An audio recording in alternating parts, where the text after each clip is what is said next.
लक्ष लावणी रहा गोविंदिगा। अल्प आयुष्य मानव देह शतगणिले ते अर्धरात्र खाय। मध्ये बालत्व पीडा रोग क्षय काय भजनासी उरले ते पाहेगा। राम राम स्मरा आधी लाहो करा गाठ घाला मुळबंधी। सांडा वावू गिया उपाधी लक्ष लावणी रहा गोविंदिगा। क्षणभंगूर नाही भरवसा वारे सावध तोडा माया आशा। काही न चले मग गळा पडेल फासा पुढे हुशार थोर आहे ओळसागा। राम राम स्मरा आधी लाहो करा गाठ घाला मुळबंधी। सांडा वावू गिया उपाधी लक्ष लावणी रहा गोविंदिगा। काही थोडा बहुत लागपाठ करा भक्तिभाव धरा बळकट। तन मन ध्यान द्या लावणी नीट जरी करणे असेल गोड शेवटगा। राम राम स्मरा आधी लाहो करा गाठ घाला मुळबंधी। सांडा वावू गिया उपाधी लक्ष लावणी रहा गोविंदिगा। काही थोडा बहुत लागपाठ करा भक्तिभाव धरा बळकट नीट। तन मन ध्यान द्या लावणी नीट जरी करणे असे गोड शेवटगा। विनवितो सकळ जना कर जोडोनी थोरा लहाना। दान इतुले द्या मजदिना म्हणे तुकया बंधू राम म्हणागा। राम राम स्मरा आधी लाहो करा गाठ घाला मुळबंधी। सांडा वावू गिया उपाधी लक्ष लावणी रहा गोविंदिगा। विठ्ठल विठ्ठल विठ्ठल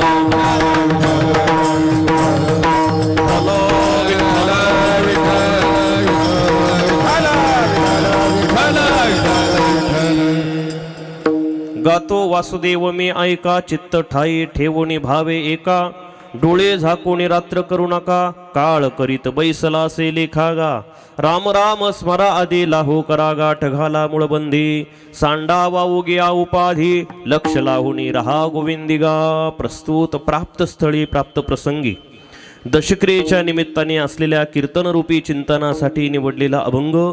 देहूचे सुप्रसिद्ध साधू वैराग्याचे मूर्तिमंत पुतळे ज्ञानेश प्रिय श्रीमंत संत जगद्गुरु तुकोबरायांचे बंधू कान्होबा महाराज यांचा सुंदर असा वासुदेव प्रकरणातील अभंग सेवेसाठी निवडला। विठ्ठल विठ्ठल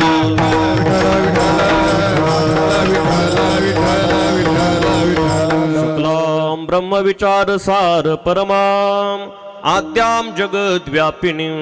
वीणा पुस्तक धारिणी मभयदाम जाड्यांधकारापहं।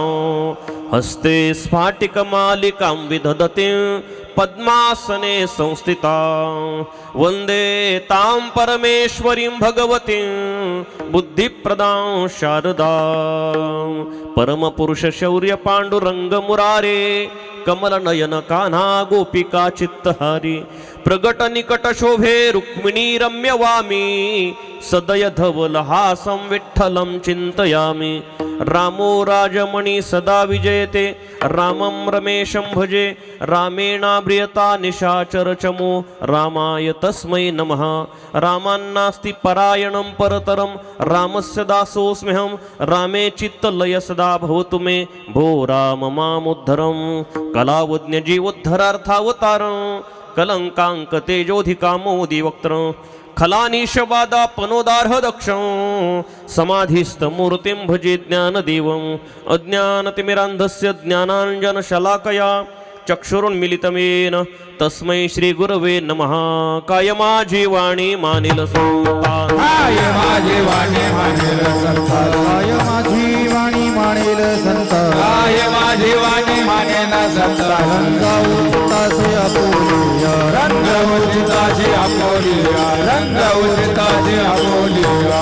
पाया आता नपुरे ही वाणी आता नपुरे आय वाणू आता नपुरे हे वाणू आता नपुरे वाणी उचिताचे आपोलिया उचिताचे आपोलिया रंग उचिताचे आपोलिया। कालची चंपषष्ठी झाली ना।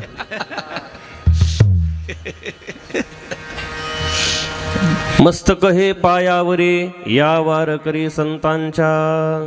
प्रस्तुत अभंग कान्होबा महाराज यांचा असून अभंगाच्या चिंतनाला प्रारंभ करण्यापूर्वी अल्पसा परिहार द्यायचा. कार्यक्रमाचं निमित्त बघायचं ते म्हणजे असं. कैलासवासी त्र्यंबक रामा काळे, कैलासवासी पूज्य त्र्यंबक बाबांच्या दशक्रियेच्या निमित्ताने या काळे परिवारावर प्रेम करणारे सर्व आप्तेष्ट, सगळे संबंधी, मित्र परिवार, ग्रामस्थ, वारकरी, महाराज मंडळी या ठिकाणी बाबांना भावपूर्ण आदरांजली, श्रद्धांजली, पिंडदान, जलदान, तिलदान करण्यासाठी आपण एकत्र आलो. विठ्ठल विठ्ठल बाबांच्या पाठीमागे मोठा परिवार आहे. त्यांच्या धर्मपत्नी आहे, तसेच सुदाम भाऊ एक मुलगा आहे, भाऊ आहे, पुतणे आहे, बहिणी आहेत. असा मोठा परिवार हा काळे परिवार आहे. 10 दिवसापूर्वी भगवत स्वरूपामध्ये त्यांची प्राणज्योत विलीन झाली आणि त्यानिमित्ताने सनातन हिंदू संस्कृतीच्या नियमाला अनुसरून जे विधी करायला हवे ते आपण प्रत्येकाने केले पाहिजे, हा हेतू लक्षात ठेवून या ठिकाणी हा दशक्रिया विधीचा आणि कार्यक्रम आणि आरंभीला गेला. त्यानिमित्ताने ही कीर्तन सेवा आहे. या कीर्तन सेवेसाठी सर्व आणि सातकरी महाराज मंडळी उपस्थित आहे. काळी परिवाराच्या आग्रहामुळे आदरणीय हरिभक्तपरायण किरण महाराज नवसरीकर ते मृदंगाची साथ करण्यासाठी आलेत. हरिभक्तपरायण नंदू महाराज खादगावकर आणि नंदू अण्णा या ठिकाणी गायनाची साथ करण्यासाठी आहे. आदरणीय हरिभक्तपरायण राजू भाऊ आणि वडकते यासाठी कीर्तनाची साथ करण्यासाठी हजर आहे. माझे परममित्र आणि गुरुबंधू आदरणीय हरिभक्तपरायण आपल्या सर्व महाराष्ट्रामध्ये ज्यांचं नाव आहे असे आदरणीय हरिभक्तपरायण शिवाजी बाबा यमगर तेही या ठिकाणी उपस्थित आहे. तसेच हरिभक्तपरायण अशोक माऊली असे, अशोक महाराज असेल, समाधान भाऊ असेल, आदी करून सर्वच ग्रामस्थ किंवा पाहुणे मंडळी असेल, सर्वच पेटी मास्तर आदी करून सर्व आपण या ठिकाणी उपस्थित झालात. बाबांना आदरांजली श्रद्धांजली देण्यासाठी उपस्थित झालात. त्यात अजूनच गुरु माऊली साऊंड सिस्टम तुम्ही असले की आम्हाला निश्चिंत असतो आम्ही, ऐक नाही. हे सर्व वातावरण तयार करण्याचं काम त्यांचं आहे. एकदम सुंदर साऊंड सिस्टम आहे. शूटिंगवाले सुद्धा हजर आहेत. सर्व हा आणि कार्यक्रम एकदम भव्य दिव्य स्वरूपामध्ये काळी परिवाराने आणि या ठिकाणी आणि निर्माण केला, तयार केला, आरंभीला. त्यानिमित्ताने ही कीर्तन सेवा आहे. अल्पशा वेळेमध्ये अभंग जरी मोठा असेल, शब्दाने मोठा असेल, पण अर्थाने आपण थोडक्यात बघूया आणि वेळेच्या आज चिंतन सेवा उरकूया. विठ्ठल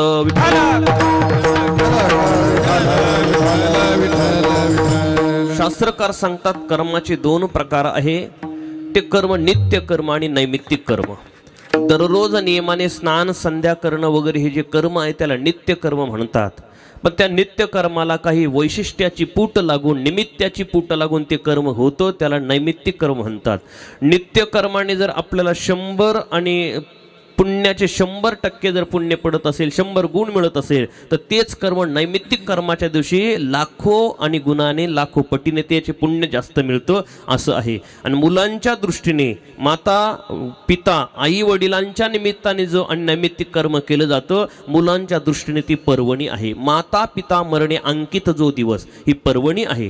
पुण्य संपादन करण्याकरता कुटुंबाला, काळे परिवाराला ही पर्वणी आहे. विठ्ठल त्यानिमित्ताने हे दशक्रियेचा विधी या ठिकाणी पार पडतो. ही कीर्तन सेवा आहे. जगद्गुरु तुकोबरायांचे बंधू कान्होबा महाराज यांचा आपण अभंग सेवेसाठी निवडला आहे. वासुदेव प्रकरणातला अभंग आहे.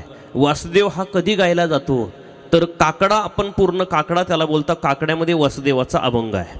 तर वासुदेवाचं प्रकरण आहे. हे प्रकरण आपण काकडा गात असताना म्हणत असतो, गात असतो. आता काकडा का केला जातो त्याचं कारण आहे. संप्रदायाची नियमावलीमध्ये संध्या ठरलेली आहे. जसे ब्राह्मण म्हटलं की त्याने संध्या केली पाहिजे, सकाळ आणि संध्याकाळ ब्राह्मणाची संध्या आहे. तसं वारकरी म्हटलं का त्याची संध्या ठरलेली आहे. त्याने पहाटे काकडा गावा आणि संध्याकाळी त्याने हरिपाठ म्हणावा. ही संध्या वारकऱ्याची आहे. सकाळी काकड आरती झाली पाहिजे, संध्याकाळी हरिपाठ आरती झाली पाहिजे. या 2 गोष्टी वारकरी संप्रदायामध्ये संध्या म्हणून ठरलेल्या आहे.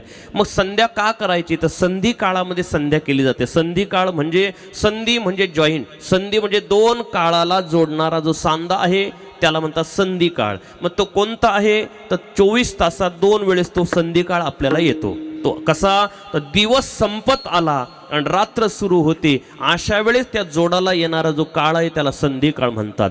रात्र संपत आली आणि दिवस सुरू होणार आहे, अशा जोडाला येणारा जो काळ आहे त्याला संधी काळ म्हणतात. मग रात्र संपत आली आणि दिवस सुरू होतोय, या जॉईंटला म्हणतात संधी काळ, त्याला आपण म्हणतो पहाट. तांबडं फुटणं, पंच उषक्काल ज्याला आपण म्हणतो, अशा पहाटेच्या वेळेस वारकरी संप्रदायामध्ये काकडा करण्याची पद्धत आहे. आणि दिवस संपत आला म्हणजे संध्याकाळ आली आणि रात्र सुरू होते, त्या जोडाला आपण संध्याकाळ बोलतो, त्यावेळेस हरिपाठ करण्याची पद्धत आहे. विठ्ठल विठ्ठल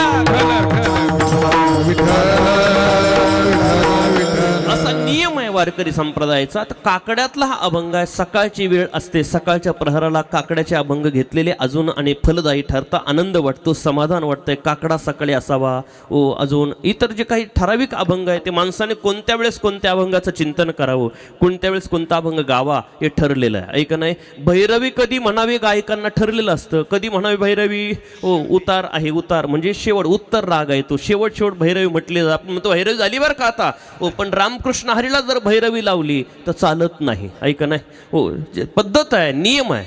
तसं काकड्याचे अभंग सकाळच्या प्रहराला घेतले जातात, मधुर भावातले अभंग सकाळच्या प्रहराला घेतले जातात. म्हणून हा काकड्याचा प्रसंगातला वासुदेव प्रकरणातला हा अभंग निवडला आहे. आता वासुदेव प्रकरणातल्या अभंगाचं चिंतन करत असताना संतांना वासुदेव प्रकरण अर्थात हे रूपक घ्यावं लागलं. हे रूपक आहे वासुदेव. वासुदेव शब्दाचा अर्थ आहे वसुदेवाचा पुत्र, त्याला म्हणावं वासुदेव. वसुदेव देवकीचा पुत्र, त्याला म्हणावं वासुदेव. वसुश्चा असो वसु अर्थात वसुदेवाचा पुत्र वासुदेव. ऐकणे, वासुदेव सर्वमिती स महात्मा सुदुर्लभ, हा असा सर्वांच्या मध्ये अंतकरणामध्ये वास्तव्य करून चराचरामध्ये जो व्याप्त आहे त्याला म्हणावं वासुदेव. असा वासुदेव भगवंताचं गीत गाणं, सकाळी सकाळी त्याचं चिंतन करणं हा वासुदेवामध्ये आलंय. संत मंडळी दारोदार जातात आणि आपल्याला जाग करण्याचं काम करतात. आता ड्रेस कोड प्रत्येकाचा ठरलेला आहे. अहो तो पोलीस आहे, कशावरून ओळखलं रे पोरा? तो पोलीस आहे, कशानं ओळखलं? बघा ना बाबा, काळे बूट आहे, खाकी पॅन्ट आहे, खाका शर्ट आहे, कमराला बेल्ट आहे, इथं लेस लावलेली आहे आणि टोपी आहे, यावरून तो कोण आहे? पोलीस आहे. नाही हो, तो कोण दिसतो? तो वकील आहे बाबा. कसं कारण, कसं ओळखलं? बघा ना, पांढरा शर्ट आहे, पांढरी पॅन्ट आहे, वर कोट घातलेला आहे आणि टाय आहे, याच्यावरून तो कोण आहे? वकील आहे. नाही हो, ते महाराज आहे. कशावरून महाराज आहे? तर त्याने धोतर लावलेलं आहे, नेहरू शर्ट घातलेला आहे, पांढरे शुभ्र स्वच्छ कपडे आहे, टिळा लावलेला, गंध लावलेला, गळ्यामध्ये तुळशीच्या माळा आहे, टोपी घातलेली आहे, ते कोणतरी वारकरी आहे. हा ड्रेस कोड ठरलेला आहे. तसं वासुदेवाचा ड्रेस कोड ठरलेला आहे. घोट्यापर्यंत अंगरखा घातलेला आहे, हातामध्ये छोटासा टाळ आहे, एका हातामध्ये चिपळ्या घेतलेल्या आहे, मोठा असा आणि ठसठसीत गंध ऊर्ध्व पुंड्र लावलेला आहे, गळ्यामध्ये तुळशी रुद्राक्षाच्या माळा घातलेल्या आहे, एक काखीला झोळी अडकवलेली आहे, डोक्यावर मोरांच्या पिसाची टोपी आहे, त्या टोपीचा आकार मंदिराच्या आणि कळसासारखा घुमटासारखा आहे. आणि पहाटे पहाटे गावामध्ये गल्लोगल्ली दारोदार जाऊन भगवंताची जागृती, भगवंताचं नामचिंतन करून झोपलेल्या, निद्रिस्त, सुषुप्ती अवस्थेमध्ये असलेल्या सर्व जीवांना जाग करून भगवंताचं स्मरण करायला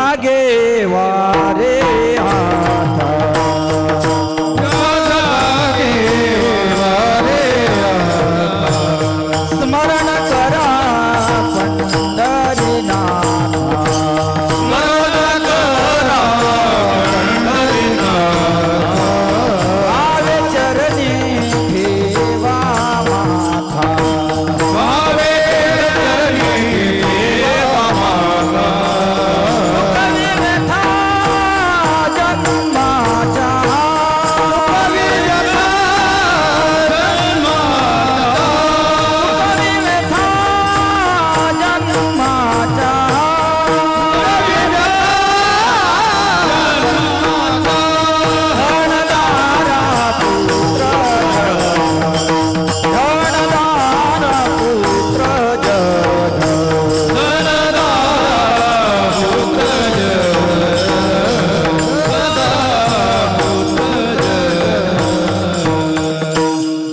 सकाळी सकाळी पहाटे पहाटे सर्वांना जागृतीत आणण्याचं काम करता. उठा, झोपू नका, उठा, जागे व्हा रे. अरे आता उठा, अरे आता जागे व्हा, उठा. किती वेळ झोपतात? उठा, दिवस वर आलाय, उठा, भगवंताचं चिंतन करण्याकरता उठा. ज्यांनी आपल्याला जन्माला घातलंय, जो आपल्याला जगवतोय, जो आपलं पोट भरण्याकरता आपल्याला देतोय, अरे त्याचं चिंतन करा. बेसावध राहू नका, झोपू नका, उठा. उठवण्याचं काम संत मंडळी करतात, अर्थात तो वासुदेव करतो. असं वासुदेवाचं रूप घेऊन कान्होबा महाराज आपल्या दारात आले आणि दारात येऊन भगवंताचं गीत गाऊन आपलं लक्ष वेधू लागले अभंगाच्या पहिल्या चरणात. गातो वासुदेव मी ऐका, वासुदेव मी ऐका, चित्त ठाई ठेवून भावे, चित्त ठाई ठेवून भावे, डोळे झाकून रात्र करून, डोळे झाकून रात्र करून, बाळ करीत बैसला लेखा, बैसला लेखा, करीत बैसला लेखा, करीत बैसला लेखा, राम सरा, राम राम सरा, राम राम राम गातो वासुदेव मी ऐका, गातो वासुदेव मी ऐका, ठेवणी भावेगा, चित्त ठाई ठेवणी भावेगा, डोळे झाकून रात्र करू नका, डोळे झाकून रात्र करू नका,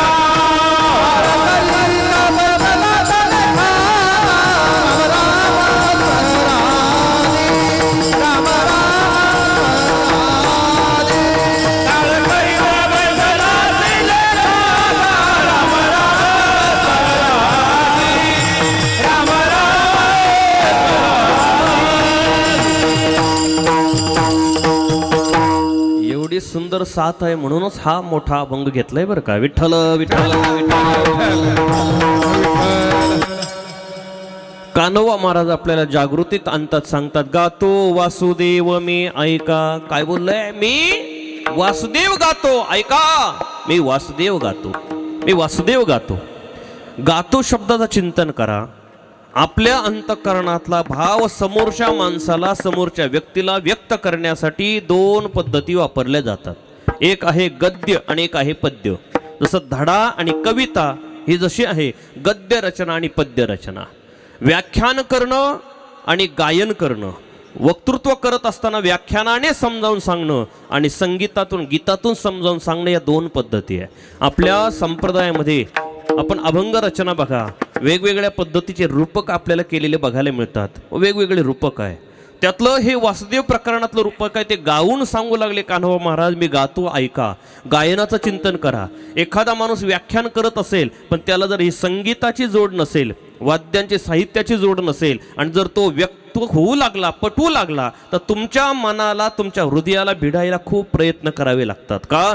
तुमचं म्हणजे ऐकणारे जे श्रोते आहे, श्रोत्यांचं आणि वक्त्याचं लक्ष एक केंद्रित व्हावं लागतं. मध्ये व्यवधान थोडं सुद्धा होता कामा नये. असं एक केंद्रित लक्ष झाल्यानंतर व्याख्यान केल्यानंतर ते व्याख्यान काही कालाने त्याच्या हृदयापर्यंत भिडत असतं. त्याला अनेक आणि पळवाटा आहे, अर्थात त्या सर्व नष्ट करून आणि ते हृदयापर्यंत भिडवावं लागतं. त्यासाठी प्रयत्न करावा लागतं, उशीर लागतो. पण गायन असं आहे, गायन ते गाणं जे असं आहे की त्याला जास्त काही प्रयत्न करावे लागत नाही, सहज हृदयापर्यंत भिडत असतं, सहज हृदयाला जात असतं, अशी अवस्था आहे. मग संत मंडळीने हेच शोधलं. व्याख्यान करून यांना भगवंताचं चिंतन सांगितल्यापेक्षा गायन करून गाणं म्हणून जर सांगितलं तर यांचं लक्ष लवकर केंद्रित होईल आणि यांच्या हृदयापर्यंत लवकर ते पोहोचेल. म्हणून त्यांनी सांगितलं, वक्तृत्व नाही तर गाऊन सांगितलं, गातो वासुदेव मे ऐका. आपल्याला धडा लवकर पाठ होतो का कविता पाठ होते? काय होतं? पिक्चरची स्टोरी लवकर पाठ होते का पिक्चरचं गाणं लवकर पाठ होतं? का? स्टोरी व्याख्यान आहे, पण गाणं आहे का नाही ते लवकर हृदयाला भिडतं. बरं, वारकरी संप्रदायामध्ये व्याख्यान हे सर्वांच्या हृदयापर्यंत ब्रह्मज्ञान वृक्ष आहे, ते जाण्याकरता त्रास होतो, कठीण आहे. पण संतांनी एक आत्मसात आणली कला, व त्याला त्या व्याख्यानाला जोड केला, तो संगीतबद्ध केलं, ते काव्य केलं, मृदंगाची साथ घेतली, हो विणा घेतला, आणि टाळ घेतला आणि या संगीताच्या माध्यमातून हे वृक्ष ब्रह्मज्ञान सर्वांच्या हृदयापर्यंत गीताच्या माध्यमातून अभंगाच्या पद्य रचनेच्या माध्यमातून पोहोचवलं. विठ्ठल विठ्ठल.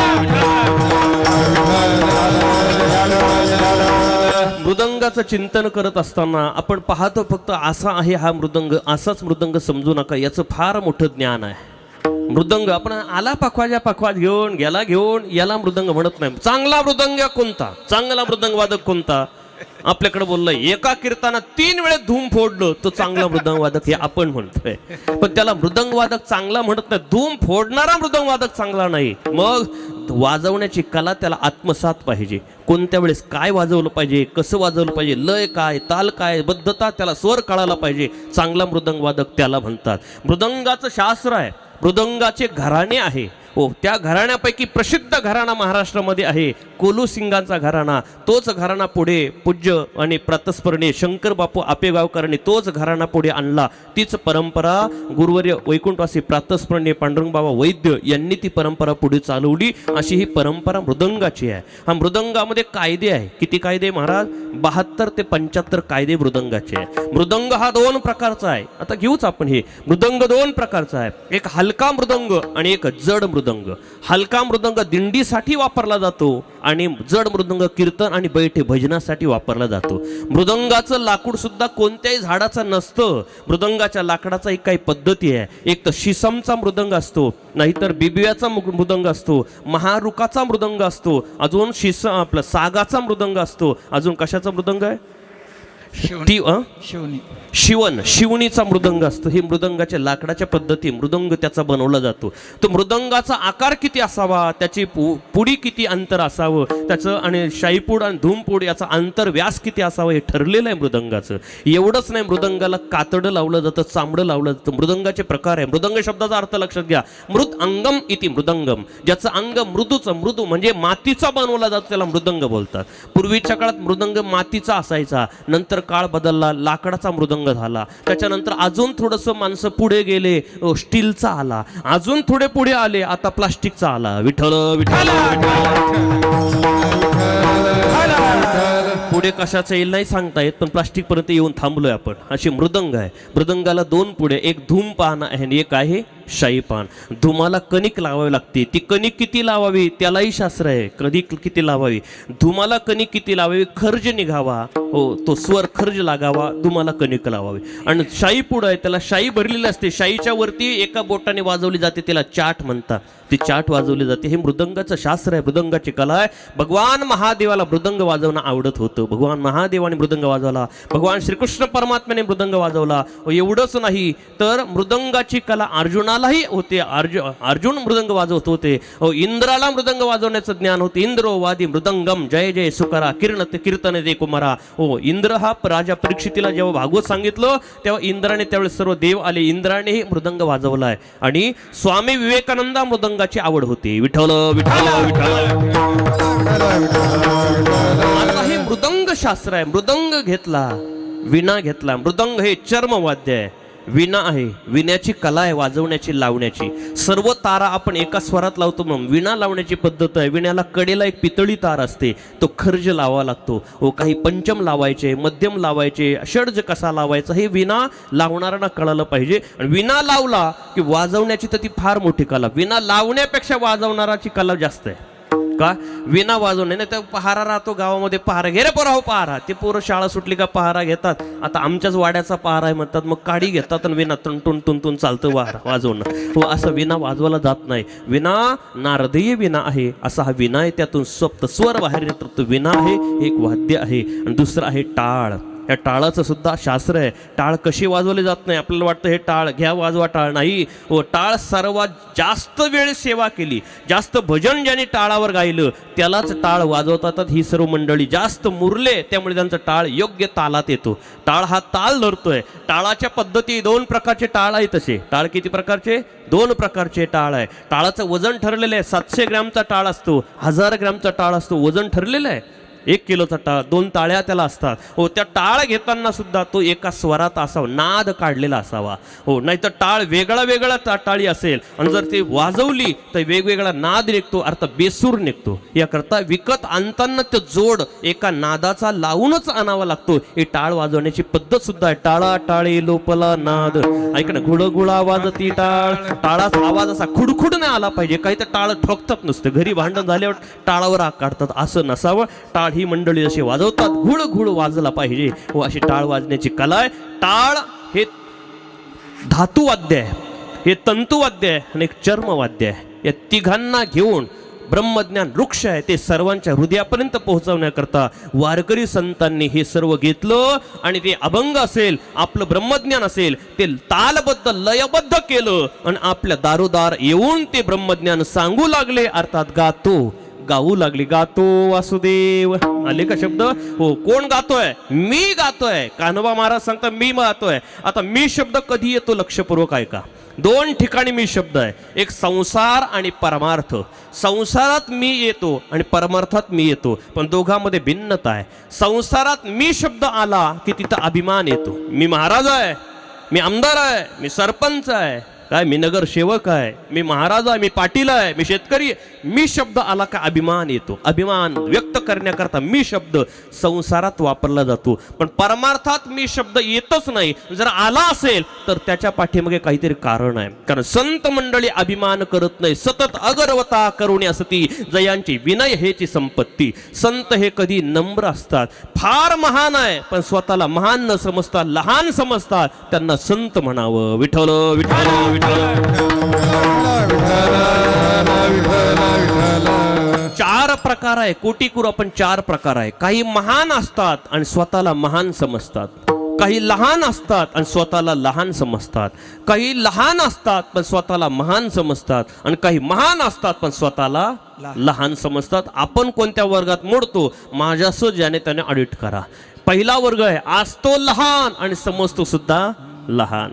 हो, मिरची भाकरी मीठ भाकरी जेवायला केलेली असते, कांदा भाकरी असते. पाहुणे आले का हात जोडून उभा राहतो. पाहुणे, भगवंताची दया आहे, आमची परिस्थिती तशी आहे. सर्व उपळून गेलं व जास्त पाऊस झाला, काहीच आलं नाही, जे आलं त्याला बाजार भाव नाही. हो, आमची मीठ भाकरी मिरची भाकरी गोड करून घ्या. हात जोडून पाहुण्याच्या समोर उभा राहतो. का? आहे लहान आणि समजतो सुद्धा लहान. हा एक वर्ग आहे. दुसरा मोठा आहे आणि समजतो मोठाच.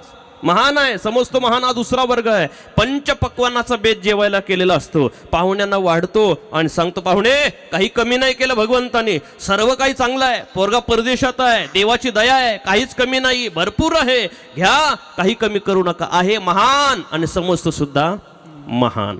तिसरा वर्ग आहे लहान पण समजतो महान. हो, त्यांना भारतात यायला टाइमच नसतो. गप्पा जर ऐकल्या ना, कानोसा दिला तर चीन, जपान, जर्मनी, हाँगकाँग, रशिया, अमेरिका तिकडच फिरत असतात गप्पा. पण कानोसा दिला तर गप्पा मारायला बाहेरच्या देशातल्या. पण घरी जाऊन पाहिलं तर डब्यामध्ये चहाला साखर नसते. विठ्ठल विठ्ठल विठ्ठल. आहे लहानच पण समजतात महान. काय झालं? सासूरवाडीला जावई आला, जेवण करून लगेच जायचं आहे. वर्ष झालं आलोच नव्हतं म्हणून तो आला. त्याला वाटतं जेवण करायचं, पंचपक्वानाचा बेत असेल, जेवण केलं की आपलं भेटायचं, निघून जायचं. पण सासूबाईने त्या दिवशी त्याला जेवण काय केलं माहिती का? जाड अशी बाजरीची भाकर रट आणि पिठलं केलं. जावई जेवायला बसले, सासरी पण जावई जेवायला बसले. बसा जावई बापू बसले, हात धुतले, बसले जेवायला. समोर ताट वाढून आलं आणि सासरे बाबाच्या समोर आणि जावयाच्या समोर ताट पाहिलं जावईने. अरे आपण काय समजलं, 1 वर्षानंतर आलो आणि यांनी काय केलंय? बाजरीची भाकरी आणि पिठलं. अरे ते खाऊन खाऊन मन विटलं. त्याने मुंबईहून येऊन इथं गाठलं, जे नशिबाचं कधी नाही सुटलं असं ते फिटलं. ते समोर आलं, काय करावं? पण आता बोलायचं कसं? 2 घास खायच्या, निघून जायचं, जाऊ द्या, पुन्हा 10 वर्ष यायचंच नाही म्हणून जेवायला सुरुवात केली. पण ती सासूबाई एवढी अधिक होती ना, अधिक म्हणजे आगाव, एवढी आगाव होती. वाढायला यायची. आता याला बिचाराला राग आलेला आहे जेवण, पण आता करायचं म्हणून जेवण करतोय. ती वाढायला यायची, भाकर वाढायची, पण वाढताना भाकर वाढायची म्हणजे जाऊया पो याला पुढी समजा. त्याला कसं गार गार लागत असेल. हो जाऊ बापू याला श्रीखंड समजान वाढायची पिठलं. हो, त्याचं जेवण थोडं लेवल होत आली आणि मग ती घेऊन आली भाकरी. जाऊ बापू याला भाकरी पुडी समजान भाकर वाढली. त्याने सासूच्या कानाखाली जोरात अशी ओढली, आवाजच काढला. ऐक कसा? हा, हा असा बरं. हा जोरात आवाज काढला. सासरेबा पाहू लागले. सासूबाई कान चोळ. काय झालं जावा पाहू? मामी याला चोळीचा खण समजा. विठ्ठल विठ्ठल विठ्ठल. का आहे लहान पण समजतो महान. आणि चौथा वर्ग आहे महान पण स्वतःला समजतो लहान. हा आहे संतांचा वर्ग. तुकोबराय किती ज्ञान आहे. तुकोबराय सांगता वेदाचा तो अर्थ आम्हासीच ठावा. आम्ही बोललो तरी वाचा बोलू वेदनती करू संती केले ते. असं ज्ञान तुकोबरायकडे ज्ञान सूर्य तुकोबराय आहे. पण तरी ते बोलत असताना मी ज्ञानी असं म्हणत नाही. तर काय बोलतात? हो मी कसा आहे? मी तव अनाथ अपराधी कर्महीन मतिमंद बुद्धी. आता तुकोबराय मतिमंद होते का? बुद्धिहीन होते का? नाही. पण महान असू नये लहान समजणं हा संतांचा वर्ग आहे. ज्ञानोबरायांचं बघा एवढं ज्ञान ज्ञानोबरायांकडे. पण ते ज्ञानोबराय काय म्हणतात? ये रवी तरी मी मूर्खू. माझ्याकडून अज्ञान झालं. वास्तविक ज्ञानोबरायांसारखं ज्ञान कुणाला? ज्ञानोबराय म्हणजे काय? ज्यांचं नाव घेतल्यानंतर नाव घेणाऱ्याला सुद्धा ज्ञान प्राप्त होतं असे ज्ञानोबराय. विठ्ठल विठ्ठल ज्ञानदेव ज्ञानदेव ज्ञानदेव म्हणता ज्ञानदेव देतो असे ज्ञानोबराय आहे. प्रत्यक्ष ज्ञानच आणि अवताराला आलेलं आहे. ज्ञानाला फुटलेले हातपाय म्हणजे ज्ञानोबराय. असे ज्ञानोबराय असताना सुद्धा ते नम्रता धारण करताय. हो तुकोबराय आधी करून संत नम्रता धारण करताय. हो अशी अवस्था आहे का? महान असून स्वतःला लहान समजता. लहानपण देगा देवा. लहानपण देगा देवा.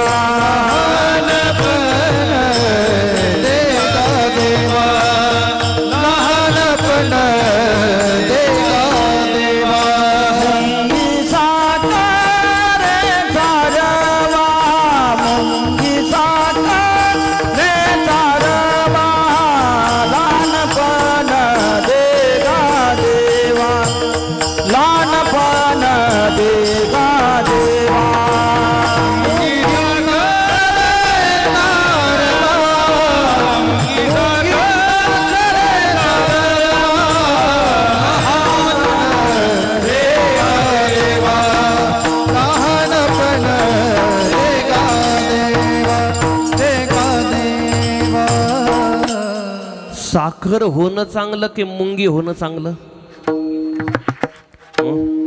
साखर होणं चांगलं का मुंगी होणं चांगलं?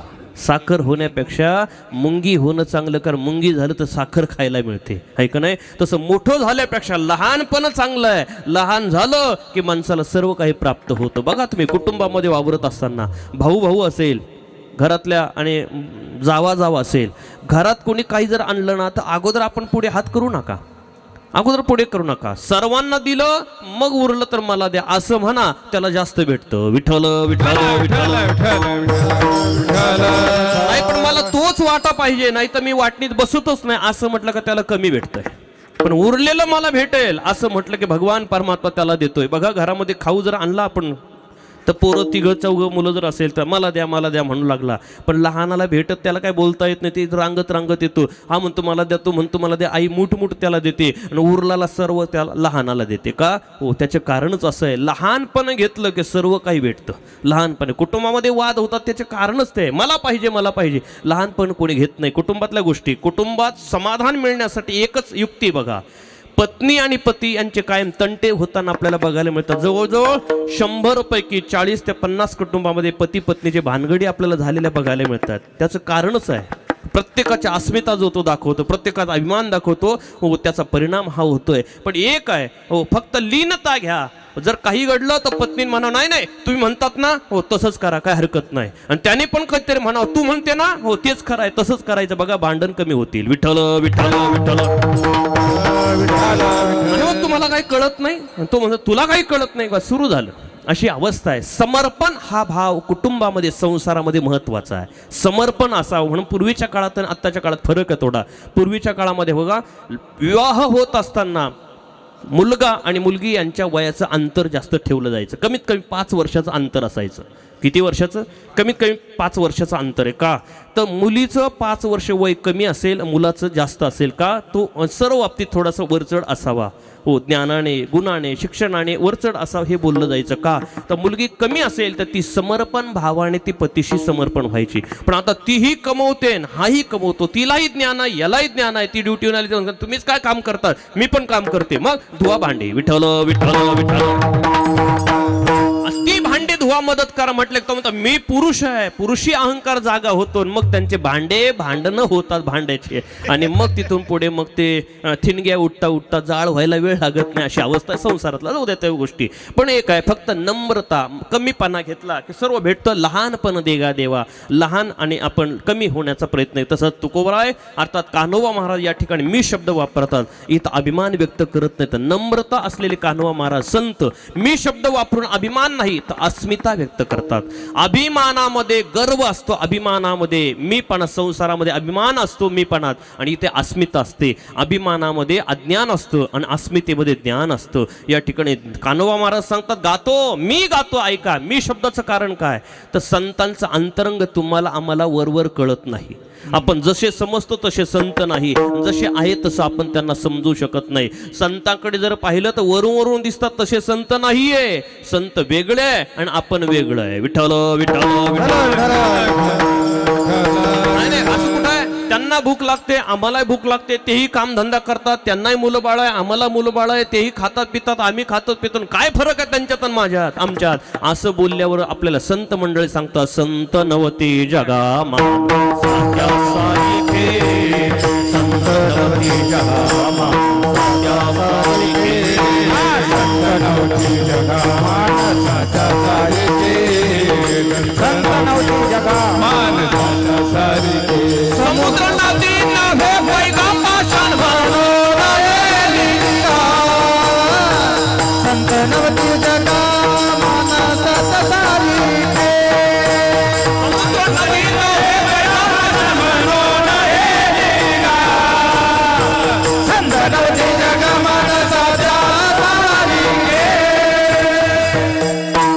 संत नवती जगा मानसाते. आपण समजतो, आपण बाहेरून पाहतो वरवर, पण अंतरंग आपल्याला काय कळे जना अंतरीचे. जगाला अंतर कळत नाही, संतांचं अंतरंग कळत नाही. त्यांना मी म्हणून सांगावं लागलं. का या माता भगिनी, एखादी सुवासीन माऊली असेल, ती घरात काम केलं, तिला बाहेर काहीतरी जायचंय कार्यक्रमाला, मग कपडे बदलले, तिने नवीन वस्त्र अलंकार धारण केल्यानंतर ती लगेच घराच्या बाहेर पडत नाही, ती आरशासमोर जाते. आणि आरशासमोर गेल्यानंतर सुवासीन भगिनी ती आरशामध्ये पाहते, आपल्या कपाळाला लावलेलं कुंकू पाहिलं ते विस्कटलेलं आहे, काम करून घामाने ते मलिन झालंय. मग आपण आता नवीन कुंकू लावावं. आता नियम असा आहे, सुवासिनीने दुसऱ्या सुवासिनीला कुंकू लावणं हा नियम आहे. सुवासिनीने एकमेकाला कुंकू लावला पाहिजे. पण हिला घराच्या बाहेर जाताना मग डोक्याला विस्कटलेलं कुंकू आहे आणि आता घरात दुसरी सुवासीन नाही, मग तिने तसंच बाहेर पडावं का? तर नाही. ती करते काय, आपल्याच हाताने करंडा घेते, त्यात आपल्याच बोटाने आपल्या कपाळाला कुंकू लावते.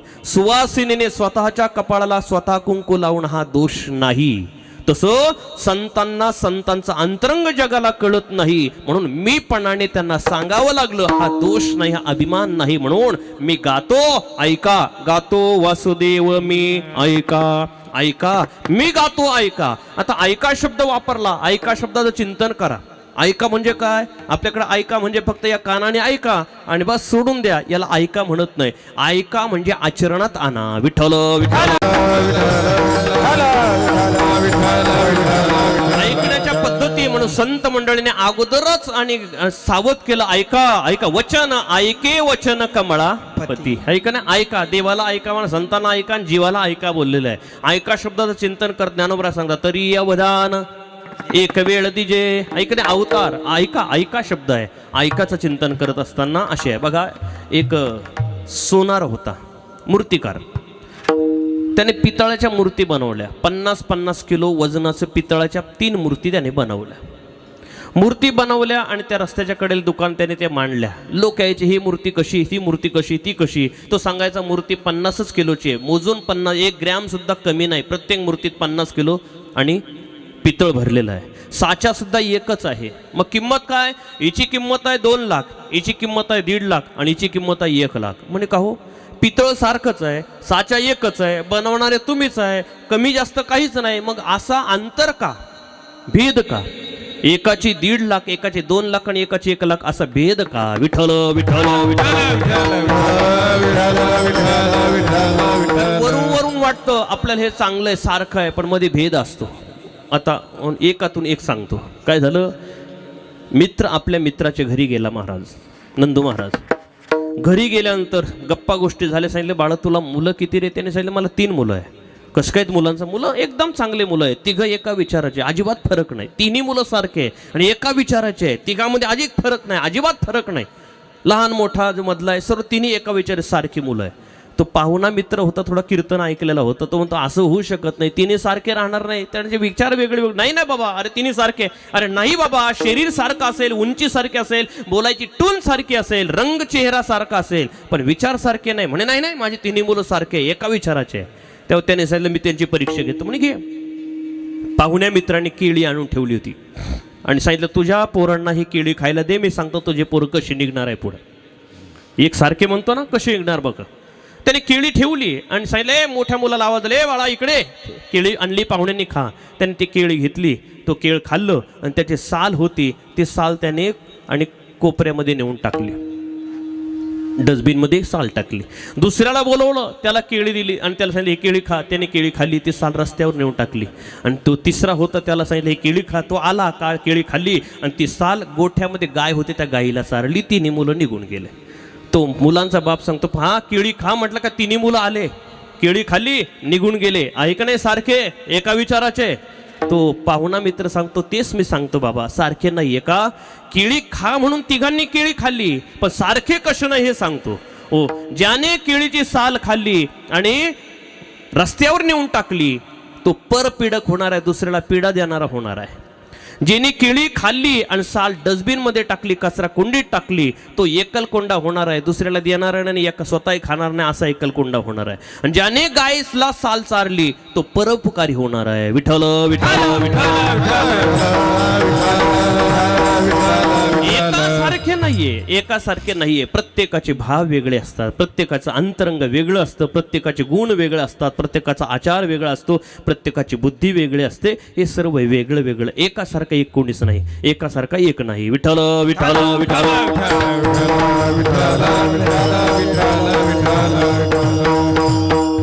आपला विषय थोडासा लांबच जाईल, अभंग मोठा आहे, ऐका नाही.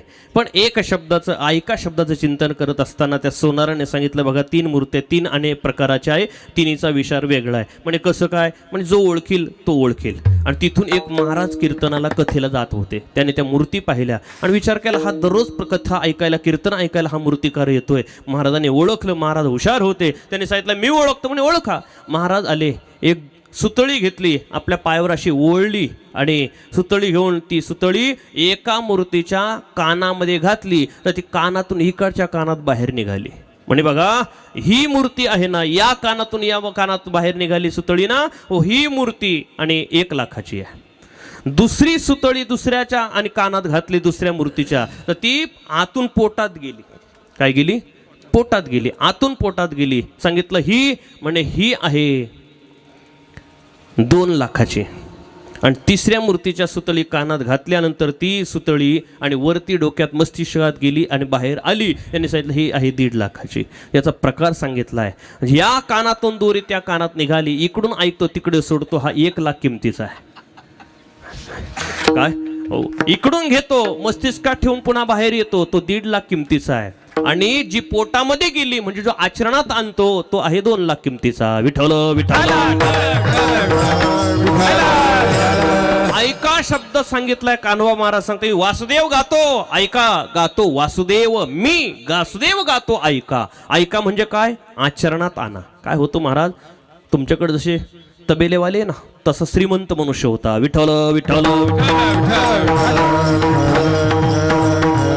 श्रीमंत मनुष्य, सर्व काम करायला मजूर होते त्याच्याकडे, सर्व बिहारी बोलवलेले, प्रत्येक काम करायला मजूर. तेव्हा त्याचा मित्र आहे, त्याला काहीतरी परिस्थिती बिकट झाली, कंपनीने ब्रेक दिला, घरी आला, पोट भरायचं, लोकांचं देणं घेणं थांबलं, घरातले सर्व काही गोष्टी थांबल्या. त्याला वाटतं कामधंदा मिळाला पाहिजे, आपला मित्र श्रीमंत आहे, जाऊ त्याच्याकडे कामाला. मित्राकडे आला, राम राम श्याम श्याम झाला. का रे मित्रा, येणं जाणं कसं काय माझ्याकडे केलं? म्हणे काही नाही बाबा, गरज पडली, परिस्थिती बिकट झाली, लोकांचं देणं घेणं थांबलंय, लोक आता दारावर मागणी करू लागले, काय करावं, कामधंदा नाही, तुझ्याकडे आलोय, तू बरा आहे, श्रीमंत आहे, मला तुझ्या घरी कामाला ठेव, तू सांगेल ते काम करेल आणि मला पगार दे, म्हणजे लोकांचं देणं घेणं होईल. तेव्हा या मित्राने, श्रीमंत मित्राने त्याला सांगितलं, बाबा तू माझा मित्र आहे, म्हणजे आपलं मित्र प्रेम आहे, आपलं दोघांचं प्रेम आहे, आणि तू कामाला येणार म्हणजे व्यवहार होणार. व्यवहारामध्ये प्रेम जर आलं तर प्रेमामध्ये कटुता निर्माण होते.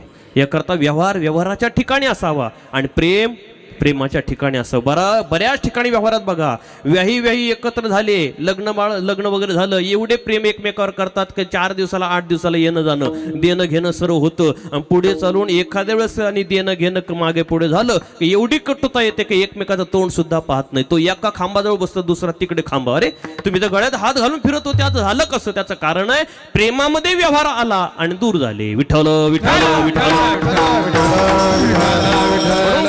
व्यवहारामध्ये असं आहे, घराला घर खावा आणि व्यवहाराला नीट राहावा, ऐकन असं म्हणतात ना. ही आहे प्रेम आणि व्यवहार वेगळा. त्यांनी सांगितलं मित्र आहे, प्रेम आहे, पण व्यवहार आला तर कमी असं झालं, अरे नाही बाबा काळजी करू, नाही नाही तसं नाही. श्रीमंत मित्र सांगतो असं कर, आपल्या प्रेमामध्ये कटुता येऊ नये, संबंध तुटू नये, याच्याकरता बॉन्ड करून ठेवू आपण कामाचं. म्हणे चालेल. आणि त्याने बॉन्ड करून लिहून दिला की मालकाने सांगितलेले सर्व कामे मी ऐकणार. काय लिहिला बॉन्ड? मालकाने सांगितलेली सर्व कामे ऐकणार, असा बॉन्ड केला. दोघांनी सह्या केल्या आणि त्यांनी कपाटात ठेवला. आणि हा दररोज यायचा, पण कामाला माणसं असल्यामुळे याला जागाच नाही. हा जायचा, गादीवर बसायचा, त्या खोलीमध्ये मालकाबरोबर गप्पा गोष्टी, चहा पाणी, सर्व काही, पंखा चालू, गादी, सर्व काही, जेवण सर्व चालू. काम संपलं, संध्याकाळी दिवस बुडला, घरी कामच नाही. पण एक दिवस असं झालंय, त्या मालकाला बाहेरगावी जाण्याचा योग आला. 2 दिवसासाठी तो बाहेरगावी गेला आणि याला सांगितलं तर मी बाहेर चाललोय, कामधंदा तू बघायचं. म्हणजे हरकत. हा गेला तर गादीवर जाऊन बसला, चहा पाणी झाला. मालकीनबाई आल्या, हो गॅसची टाकी संपली. आणि खरं असं आहे, गॅसची टाकी तेव्हाच संपते, कधी? पाहुणे आल्यावर. विठ्ठल विठ्ठल पाहुणे आले की गॅस टाकी, काय सूत्र आहे तेच कळत नाही. पाहुणे आले की गॅस टाकी संपत आहे का नाही? बघा तुम्ही, अशीच अवस्था आपल्याला. तसं झालं, गॅस टाकी घेऊन या. तो खोलीतून सांगतो, हो मालकीनबाई ऐकलं म्हणलं, आणि गॅस टाकीला हातच नाही, तसाच बसलेला आहे. अहो त्या गाड्यांच्या भाकरी न्यायच्या शेतामध्ये, तेवढे घेऊन जा. हो मालकीनबाई ऐकलं म्हणायचं, तिथंच बसलाय, जेवण चहा पाणी चालू आहे, आणि भाकरीला हात लावला नाही, गॅस टाकीला हात लावला नाही. 4 वाजले दुपार संध्याकाळची. मालकीनबाई सांगते, अहो ती गाय बांधली शेतामधून, ती घरी घेऊन या. हो मालकीनबाई ऐकलं म्हणून घरातच बसला, गाईला आणायला गेला नाही. एकही काम त्यांनी केलं नाही. मालकीनेचा पारा चढला, पण आता काय बोलणार, मित्र आहे त्यांचा, कसं बोलावं. हो, दुसरे 2 दिवसांनी जेव्हा मालक घरी आला, दारात पाय की घरात पाय, पाटलाचा तर सर्व त्याच्यावर पहाडेच वाचायला सुरुवात केली. काही कळत नाही, हे आणून बसवलं सो, काहीच काय नाही, ही पिढा आहे, ही उपाधी आणून ठेवली, असं झालं तसं. झालं काय म्हणजे काय? फुकटचा पगार द्यायचा, चहा घेतो, पाणी घेतो, जेवण करतो, गादीवर बसतो, फॅन बंद करत नाही, आरामशीर. काम सांगितलं का काही करतच नाही, नुसतं म्हणतो ऐकलं, काम तर काहीच करत नाही. असं कसं आणून ठेवलंय?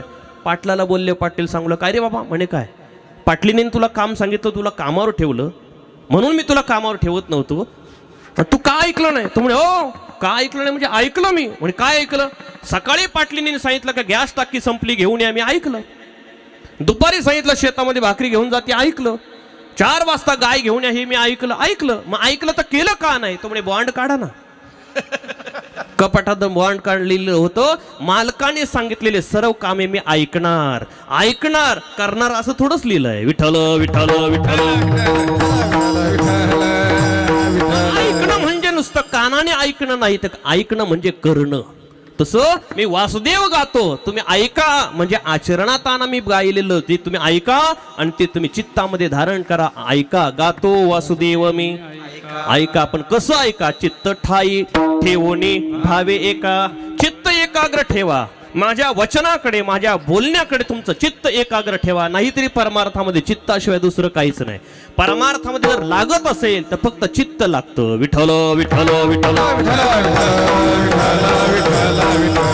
देवा कारणे भाव तस्मात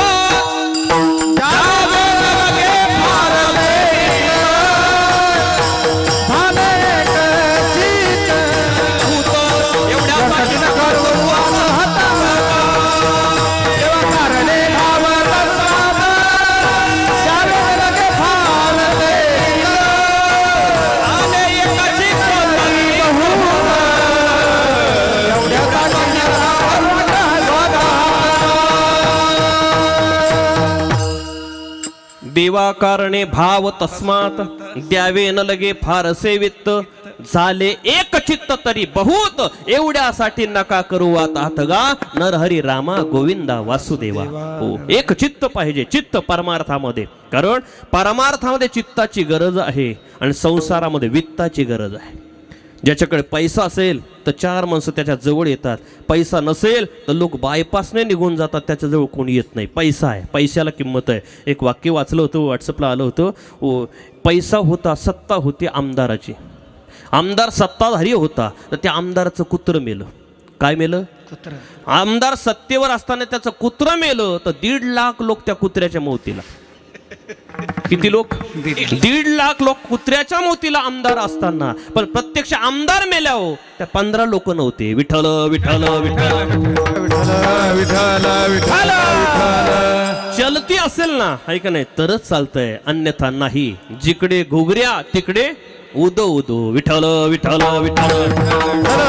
मग पक्षाची काय गरज आहे? जिकडं घुगऱ्या तिकडे उदो उदो. पक्ष गेला तिकडे खड्ड्यात आणि माणसं गेले खड्ड्यात. आम्हाला काय करायचं? सत्ता जायला नको. विठ्ठल विठ्ठल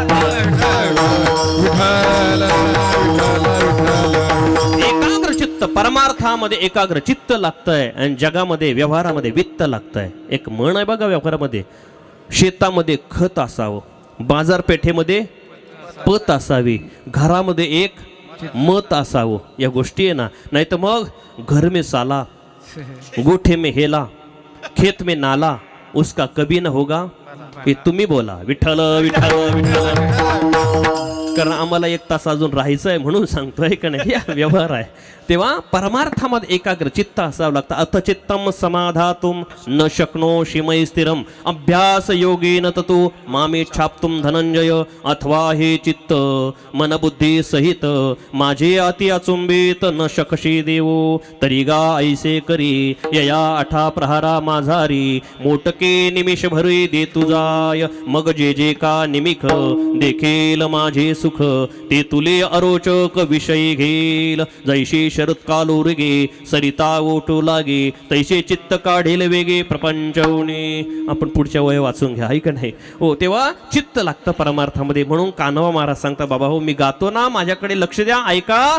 चित्त ठाई ठेवून भावे एका. भावनेने ऐका, दृढतेने निश्चयाने ऐका. निश्चय असावा माणसाचा. निश्चय ज्या माणसाचा स्वतःवरचा निश्चय गेला, आत्मविश्वास ढळला, स्वामी विवेकानंद सारखा सांगतात, त्याच्यासारखा दुर्दैवी माणूस जगात नाही. विठ्ठल विठ्ठल आपल्या राजाला बोललाय निश्चयाचा महामेरू. का? निश्चय माणसाचा दृढ असावा, दृढ असावा. तारुण्य रूपी आणि रथाला 5 घोडे सांगितले त्या मृत्युंजय कादंबरीमध्ये. कर्णाची कादंबरी मृत्युंजय, त्याच्यामध्ये तारुण्य रूपी रथाचे घोडे. त्यामध्ये सांगितलं एक घोडा तरुणपणामध्ये महत्वाकांक्षा निश्चय हा एक घोडा आहे. विठ्ठल विठ्ठल आता ते वाचायलाच कोणाला टाइम आहे? पुराण वाचायला टाइम नाही, पोरांनाही टाइम नाही, पुराण वाचायला टाइम नाही, कथा वाचायला टाइम नाही. कारण काय? नवीन पुराणाकडे सर्वांचं लक्ष आहे. रात्रंदिवस तेच पुराणं बघतात. बाकीचे हे 18 पुराण नाही, हे मध्वयम भद्व मत्स्य पुराण, मार्कंड पुराण, भागवत पुराण, भविष्य पुराण, पुराण, पुराण, वारु पुराण, नारद पुराण, लिंग पद्म कुर्ण स्कुर्ण अग्नी गारुड, या 18 पुराण वाचायला टाइम नाही. मग कोणते पुराण वाचतात? व्हॉट्सअप पुराण, फेसबुक पुराण. रात्रंदिवस यांचाच अभ्यास चालू राहतो. विठ्ठल विठ्ठल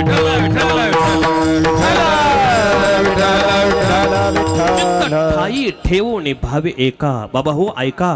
का? डोळे झाकोने रात्र करू नका. डोळे झाकून रात्र करू नका. मग काय करा? जागे व्हा. जीवनाची रात्र करू नका. जीवनामध्ये डोळे झाकून. रात्र म्हणजे अज्ञानामध्ये राहू नका. रात्र म्हणजे बेसावध राहू नका, अज्ञानात राहू नका. तमसो मा ज्योतिर्गमय मृत्युर्माम अमृतम गमय. माणसाने जाग राहावं. जाग झोपू नये. आपण जाग राहावं. जाग. रात्र म्हणजे काय? अज्ञानात आपण बेसावधपणामध्ये राहतो. रात्र जीवनाची करू नका. विठ्ठल विठ्ठल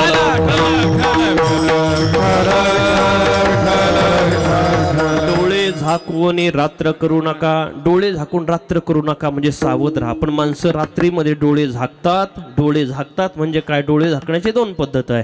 काही आणि सहजावस्थेमध्ये डोळे झाकले जातात झोपेमध्ये, आणि काही जागे राहतात तरी डोळे झाकतात. म्हणजे काय? याला म्हणतात झोपेचं सोंग करतात. तसे सोंग करू नका, जागे राहा. विठ्ठल विठ्ठल विठ्ठल.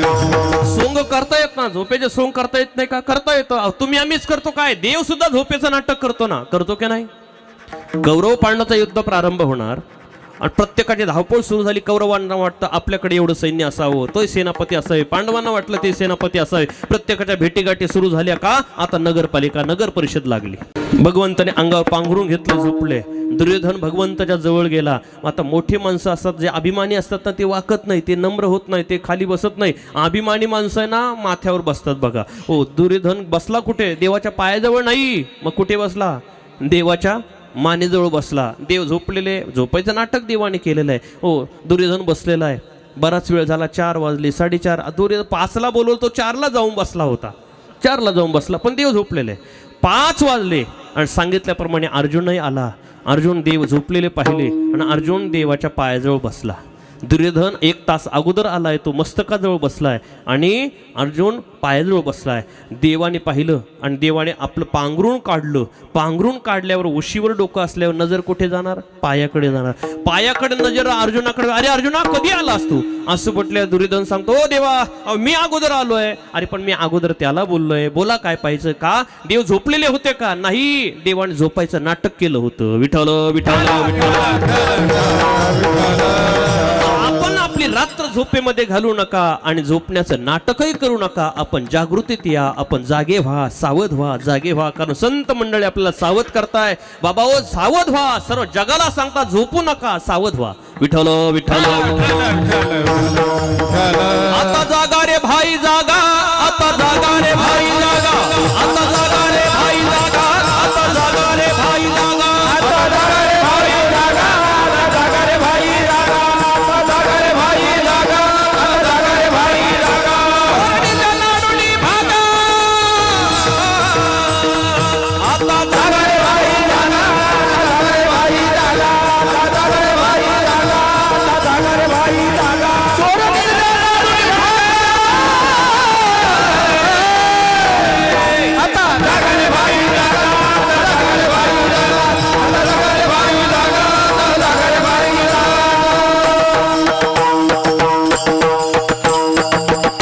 जगवा, झोपू नका, रात्र तशी घालू नका. का? तर काळ रूपी चोर आपली वाट पाहतो, याकरता जागे व्हा. काळ करीत बैसला असे लेखागा. काळ सारखा, लेखा म्हणजे आपलं ऑडिट करतोय, सारखा आपल्याकडे लक्ष दिलंय. एकाग्रतेने काळ आपल्याकडे पाहतोय का हे कधी यांचा मी ग्रास करील, असा काळ आपल्याकडे पाहतोय. असा काळ करीत बैसला असे लेखागा.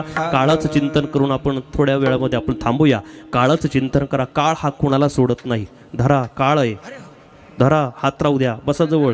हो, काळ आहे बरं का. विठ्ठल विठ्ठल विठ्ठल विठ्ठल विठ्ठल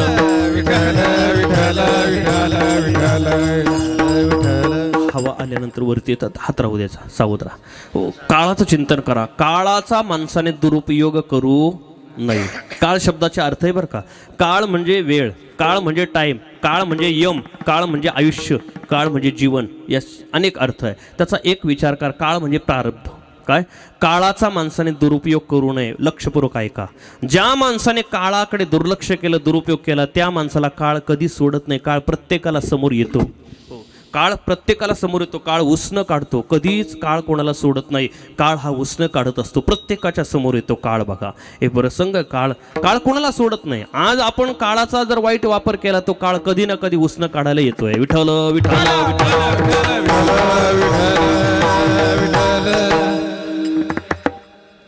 कौरवांचे 100 कौरवांचे वडील, त्यांचं नाव काय? आंधळे बाबा धृतराष्ट्र. काय नाव त्यांचं? धृतराष्ट्र. आणि त्यांच्या पत्नीचं नाव गांधारी. धृतराष्ट्र हस्तिनापूरचे राजे होते. पृथ्वीचे सम्राट धृतराष्ट्र होता. पृथ्वीचा सम्राट. सर्व सत्ता होती, संपत्ती होती, ऐश्वर्य होतं, बळ होतं, सर्व होतं धृतराष्ट्राकडे. सर्व होतं, तारुण्य होतं. कौरव पांडव धृतराष्ट्राचं दर्शन करायचे.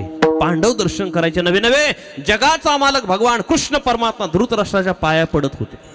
पाया पडायचे. धृतराष्ट्राचा काळ कसा होता विचार करा. एवढा चांगला काळ, एवढा मजबूत काळ, सर्व ताब्यात होतं, पण तरीही आपल्या कुळातल्या आपल्या भावाच्या सुनेला आणि विवस्त्र करायचं सभेमध्ये हे पाप आणि धृतराष्ट्राने केलंय. त्याच्यात हिंमत होती थांबवण्याची, पण थांबवलं नाही. राजा होता, थांबवण्याची हिंमत होती, पण काळाचा दुरुपयोग केला आणि त्याने ते पाप थांबवलं नाही. एका अबला स्त्रीला तिचे 5 पती सुद्धा बंद आणि बसलेले आहे. भीष्माचार्य, द्रोणाचार्य, कृपाचार्य सर्व बसलेले असताना आणि आपल्या डोळ्यासमोर एका कुलवधूचा आपल्या अपमान होतोय, तिला विवस्त्र सर्व सभेमध्ये करण्याचं पाप त्या काळामध्ये धृतराष्ट्राने केलं. त्याने थांबवलं नाही. काळ ताब्यात होता, काळ होता, सत्ता संपत्ती होती, पण त्याने ते थांबवलं नाही. त्याचा परिणाम हा काळ उसनं काढल्याशिवाय राहत नाही. जेव्हा कौरव पांडवचं युद्ध झालं, युद्धामध्ये जवळजवळ 100 जे कौरव होते ना, त्या 100 कौरवांना एकट्या भीमदादानेच मारलं. एकट्या भीमाने सर्वांना खाल्लं, एकट्या भीमाने मारलंय. बाकीचे दुसरे जे इतर पांडवांनी, पण भीमाने एकटे 100 कौरव होते धृतराष्ट्राचे मुलं मारले. आणि मग पांडव जेव्हा पृथ्वीचे सम्राट झाले, तो धृतराष्ट्र आणि गांधारी कुणाच्या वळचणीला आले? पांडवांच्या घरी राहत आहेत, पांडवांच्या हातचं भोजन करतायत. त्या धृतराष्ट्राचे दिवस असे होते की सर्व सत्ता संपत्ती सर्व ऐश्वर्य होतं, पण काळाचा दुरुपयोग त्याने केला तर पांडवांच्याच वळचणीला त्याला राहावं लागलं. भीमदादा त्याला जेवण घेऊन जायचे सकाळी. भीमाकडे जेवण होतं. भीमाचं काम कसं माहिती का? भीमाला बुद्धी नव्हती पण शक्ती होती. नकुल, सहदेव, अर्जुन यांना शक्ती कमी होती पण बुद्धी जास्त होती. काय असतं? बुद्धीचा आणि शक्तीचा संगम झाला पाहिजे. बुद्धीचा आणि शक्तीचा. नुसतीच बुद्धी जर असेल ना, नुसतीच बुद्धी, तर शक्ती पाहिजे. नाहीतर मग खूपच ज्ञान आहे आणि बसमध्ये तोंडात एका बाईने मारली, ताकदच नाही काय. नुसती बुद्धी नाही, त्याला थोडीफार तरी प्रतिकार करण्याची शक्ती पाहिजे ना. भीमदादाकडे ज्ञान नाहीये पण गुडघ्यामध्ये होतं काय? आडदानपणा. म्हणून नकुल, सहदेव मंत्री झाले, भीमदादाला मंत्रीपद दिलंच नाही कारण बुद्धीच नव्हती. त्याचा मजला खालीच होता पण ताकद त्याची होती. 100 कौरव त्याने मारले होते. भीमदादाकडे जेवण दिलं, धृतराष्ट्राला जेवण घेऊन गेला भीमदादा. तर जेवण करायच्या अगोदर त्यांना गोष्ट सांगायचा. कोण? भीमदादा. कोणाला? धृतराष्ट्राने गांधारला. काय गोष्ट सांगायचा? हो, तुमचा 1 नंबरचा मुलगा युद्धाला माझ्या समोर आला, मी त्याला ताब्यात घेतलं, त्याची मान अशी पिळली, रक्ताच्या चिरकंड्या उडत होत्या आणि तो नको नको नको नको वाचवा वाचवा म्हणत होता, पण मी त्याची गयच केली नाही. मी त्याला असं पिळून पिळून रक्ताचं थेंब खाली गळायचे, रक्ताची धार कपडा पिळल्यासारखं त्याला पिळलं, मारलं. हे वर्णन करायचं. बरं थोडक्यात नाही, तास 1.5 तास वर्णन करायचं. जेवण घेऊन गेलेला. आपल्या पोराचं मरण कसं झालं हे वर्णन करून धृतराष्ट्राला भीमदादा सांगताना जेवणाचा घास त्यांचा गळ्याच्या खाली उतरेल का हो? दररोज एका पोराचं, आज तर त्याचे असे पायच तोडले, व आज तर कातडीच काढली, असं दररोज सांगतोय. 3-3.5 महिने लागले. 100 पोरं होते. दररोज एकाचं वर्णन करून, आज असा मारला, आज तसा मारला. धृतराष्ट्राने गांधारीला जेवण जात नव्हते. पोराचं मरण आपल्या डोळ्यासमोर ऐकतो आपण, कसं आहे वर्णन करून सांगतोय. त्यांचा घास खाली उतरत नव्हता, असे झाले मरायला. धर्मराजाने विचारलं, का हो काय झालं? काय झालं? का बारीक झाले? काय भानगड आहे? म्हणे काय सांगा. भीम त्याला कार म्हणे काय, तो येतो आणि आज तुमचा पोरगा मी असा मारला, उद्या असा मारला, वर्णन करून सांगतो. आमच्या पोराचं मरण आमच्या डोळ्यासमोर आम्हाला सांगतोय, तेव्हा जेवण जाईल का? आम्हाला घास गळ्याच्या खाली उतरेल का? म्हणून असं झालं. त्याचं जेवण, त्याला अन्न दिवसाचं बंद करा. धर्माने सांग, भीमा दिवसाचं जेवण तुझ्याकडे, संध्याकाळी जेवण घेऊन जा. भीमदादा म्हणे दिवसा नाही तर रात्री सांगेल गोष्ट, मला काय फरक पडतोय. भीमदादाचं काम.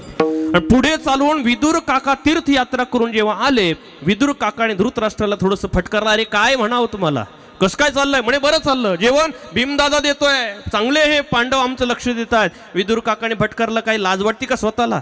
काय म्हणावं तुम्हाला? आयुष्यभर त्या पांडवाची तुम्ही वैर केलं, कधी त्यांच्याशी गोड वागले नाही. आज तुमच्यावर वेळ आली तर ते सांभाळणार आहे, ते धर्माचार्य आहे, धर्मात्मे आहे, त्यांचं काय? पण तुम्ही ना तो भीम देतोय, कुत्र्याला भाकरी टाकल्यासारखे तुम्हाला खायला देतो. काय लाज वाटते का तुम्हाला? निर्लज्जासारखे खुट जगू नाही तर जा, साधना करा, तपश्चर्या करा, जंगलामध्ये जा. विदुर काकाने फटकारलं.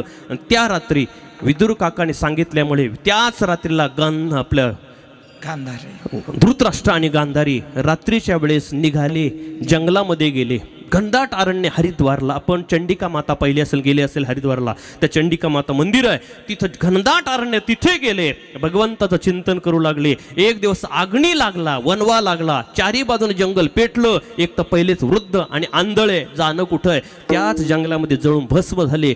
धर्मराजा युधिष्ठिराला भारताच्या सम्राटाच्या अस्थी सुद्धा मिळाल्या नाही. का? काळ असा आहे, तो बदला घेतल्याशिवाय राहत नाही. पूर्वी तुम्ही जर तसं केलं तो काळ तुमचा बदला घेतोय. आपण तारुण्यात जर एखाद्या माऊलीकडे वाईट नजरेने पाहिलं, आपल्या शक्तीचा दुरुपयोग केला, वाईट नजरेने पाहिलं, तर उद्या आपलीच मुलगी घरासमोर घरातून पळून जाते. याचं कारण आहे तो काळ बदला घेतो. विठ्ठल विठ्ठल. काळ कोणाला चुकत नाही म्हणे एक वाक्य लक्षात ठेवा. देवाला घाबरू नका, नका घाबरू देवाला, काही करत नाही देव, पण काळाला घाबरल्याशिवाय राहू नका. हा काळ आपली वाट पाहतो. काळ करीत बैसला असे लेखागा. काळ आपलं सारखे वाट पाहतो. घडी घडी काळ वाट याची पाहे, अजूनही किती आहे अवकाश. असा हा काळ आहे. हा काळाला आपण चुकवण्यासाठी आपण त्याला तोंड द्या. आणि आपल्या माणसं का असतात काळाचा दुरुपयोग कसा करतात. सत्ता आली का बिगर सत्तेवाल्याला विरोधकाला गांजवतात. ज्ञान आलं का अज्ञानाला गांजवतात. पैसा आला का गरिबाला गांजवतात. त्याचा परिणाम तो काळ त्याचा बदला नंतर घेतो. याकरता काळाचा दुरुपयोग माणसाने करू नये. माणसाने सज्जनत्वाने वागावं. हो, असं म्हणतात ना, गरिबी आल्यानंतर गांजू नये आणि श्रीमंती आल्यानंतर माजू नये. एक चुकीचं नाही. हा काळाचाच प्रसंग आहे, काळच आहे. एक अशा अवस्थेमध्ये माणसाने काळाला डोळ्यासमोर ठेवावं आणि मग चालावं. जो माणूस काळाला म्हणजे मरणाला मृत्यूला डोळ्यासमोर ठेवतो त्याच्याकडून पाप होत नाही. विठ्ठल विठ्ठल. तुम्ही आम्ही सामान्य माणसं मरणाला काळाला विसरतात. त्याचा परिणाम आपल्याला दुःख भोगावं लागतं. पण साधू संत काळ डोळ्यासमोर पाहता, क्षणाक्षणाला मरण डोळ्यासमोर पाहता, त्यामुळे त्यांना भीती वाटत नाही. एक राजा आहे. तो राजा राज्यकारभार करताना विषय एवढा लंपट होता की राणी दूतावासातून तो दिवस 4-4 दिवस बाहेर येतच नव्हता. विषय लंपट. जास्त विषय भोगल्यामुळे शरीरामध्ये असं नियम आहे, अति सर्वत्र वर्जित, अति काहीच करू नये. जास्त विषय भोगण्याचा परिणाम राजाच्या शरीरात विकृती निर्माण झाली. राजा नपुसक झाला, पौरुष्य निघून गेलं, पुरुषत्व निघून गेलं, बलहीन झाला, नपुसक झाला. राजा नपुसक झाला आणि ही चर्चा कुजबूज बाहेर राज्याच्या बाहेर कळाली. लोक राजाला पाहिलं की तिरस्काराने पाहायचे, चर्चा करायचे. कळलं का, कळलं का. बरं, संशयाला काय लागतं. कोणी काही दुसरं बोललं तर राजाला वाटतं हे माझ्याबद्दलच बोलले. संशय असतो. विठ्ठल विठ्ठल विठ्ठल. म्हणून ज्ञानोबा सांग, संशयावणी थोर अनेक नाही पाप घोर. हा विनाशाची वागूर प्राणी. संशय फार मोठा आहे. संशय नसावा. बाकी सर्व गोष्टी चालेल, पण संशय संसारातही नको आणि परमार्थातही संशय नको. काय संशय माणसाच्या डोक्यात काय कल्लोळ करतो. प्रसंग सांगतो. कौरव पांडव युद्ध चालू होणार युद्ध चालू झालेलं नव्हतं. पहिला दिवस भगवान कृष्ण परमात्मा देव चतुर देवाने केलं काय. अर्जुनाला सांगितलं, अर्जुना एक काम कर. काय. मी सांगतो तसं कर. अर्जुन उतरला रथातून. समोरची पार्टी होती कौरवांची, दुर्योधन अधिक भीष्माचार्य. अर्जुन तिकडे गेला, संशयाबद्दल बोलतो, आणि रथाजवळ गेला भीष्माचार्यांच्या, आणि भीष्माचार्यांच्या रथावर चढला. भीष्माचार्यांच्या पाया पडला अर्जुन आणि कानामध्ये कुजबुजला. युक्ती कोणाची होती. कृष्ण परमात्मे. कानामध्ये कुजबुजला आणि निघून आला. काहीच नाही, कुजबुजला थोडा निघून आला. पण इकडं दुर्योधन आणि कौरवांच्या डोक्यामध्ये पार काहूर उठलं. काहूर. हो, काय बोलला असेल, काय बोलला असेल, काय बोलला असेल, काय बोलला असेल, काय बोलला असेल. काहीच बोलला नव्हता. भगवंताने सांगितलं एक काम कर, भीष्माचार्याचं दर्शन घे आणि कानात एवढं सांग, सध्या हरभऱ्याच्या डाळीचे बाजार काय. एवढंच. पण एवढं मोठं काहूर उठलं का. संशय. विठ्ठल विठ्ठल